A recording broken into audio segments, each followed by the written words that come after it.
لو أنت الشخص اللي بيعرف يحل المشاكل، أكيد لاحظت إن شاحنات السوائل شكلها مختلف تماماً عن أي شاحنة تانية. ليه دايماً أسطوانية؟ تعالوا نبدأ رحلة في عالم الفيزياء والهندسة عشان نفهم السر اللي ورا المشهد ده.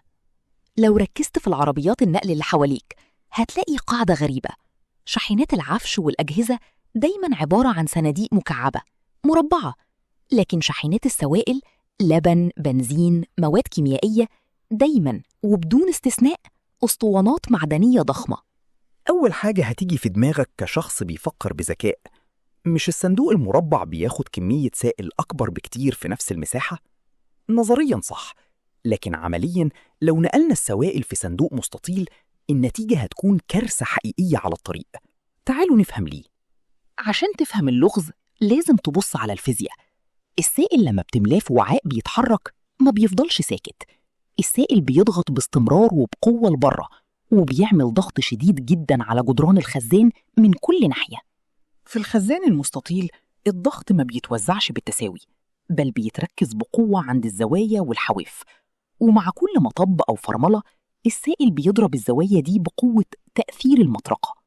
النتيجة، المعدن بيضعف، بيتشقق، وممكن الخزان يتمزق تماماً ويسرب المواد الخطيرة. أقوى شكل هندسي في العالم يقدر يتحمل ضغط السوائل هو الكورة، لأن مفيش فيها زوايا تضعفها. وبما إننا صعب نجرجر كورة معدنية ورا الشاحنة، كانت الأسطوانة هي الحل السحري، لأنها بتجمع بين قوة الكورة وانسيابية الشاحنة على الطريق.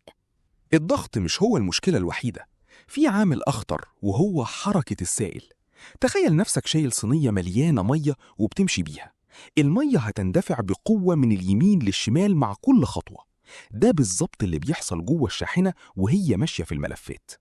لو الخزان مستطيل، أي فرملة فجأة أو ملف حاد هيخلي آلاف اللترات من السائل تخبط في حيطة مسطحة واحدة دفعة واحدة. التغيير العنيف ده في الوزن كفيل إنه يقلب الشاحنة الضخمة بمنتهى السهولة ويتسبب في حوادث. التصميم الدائري بيسمح للسائل إنه ينساب بنعومة على الجوانب بدل ما يصطدم بحيطة سد. كمان الأسطوانة بتخلي مركز الثقل قريب من الأرض، وده بيدي العربية ثبات خرافي وهي ماشية، وبيحميها من الانقلاب. الشاحنات دي غالباً بتنقل سوائل غالية أو غذائية، لبن، زيت. في الصندوق المستطيل دايماً بتبقى فيه طبقة سائل محشورة في الأرضية المسطحة، لكن الأسطوانة بتخلي السائل يتجمع لوحده بفعل الجاذبية في أقل نقطة تحت عند الصمام عشان يتفرغ بالكامل.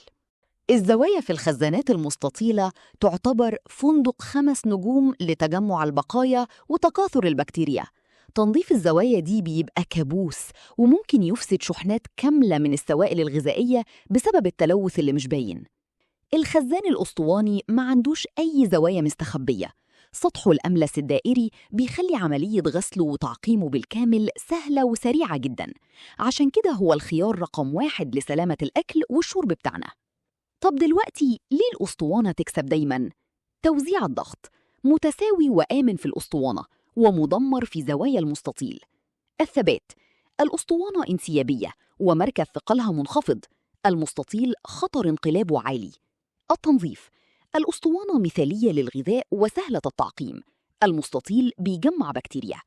المساحة، الأسطوانة بتضحي بشوية مساحة عشان الأمان، المستطيل بياخد أكتر بس خطر. إيه بقى الدروس المستفادة من لغز الشاحنات؟ 1. التصميم مش شكل وبس، وراء كل حاجة بنشوفها توازن دقيق بين الفيزياء، الأمان والنظافة. 2. التنازل بذكاء، أحياناً بنضحي بشوية مساحة تخزين عشان حاجة أهم بكتير وهي السلامة. 3. دقة التسخير، كل ده مثال رائع على دقة الهندسة والعلم اللي ربنا سخره لحماية الإنسان. خليك دايماً فضولي ومواكب للعلم. المرة الجاية اللي تشوف فيها شاحنة سوائل هتبص لها بنظرة تانية، وهتعرف إن مفيش حاجة عشوائية في عالم الهندسة. لو حابب تكتشف حقائق مذهلة تانية، تابع صفحة نور ساينس عشان يوصلك كل جديد ومبهر. مع السلامة.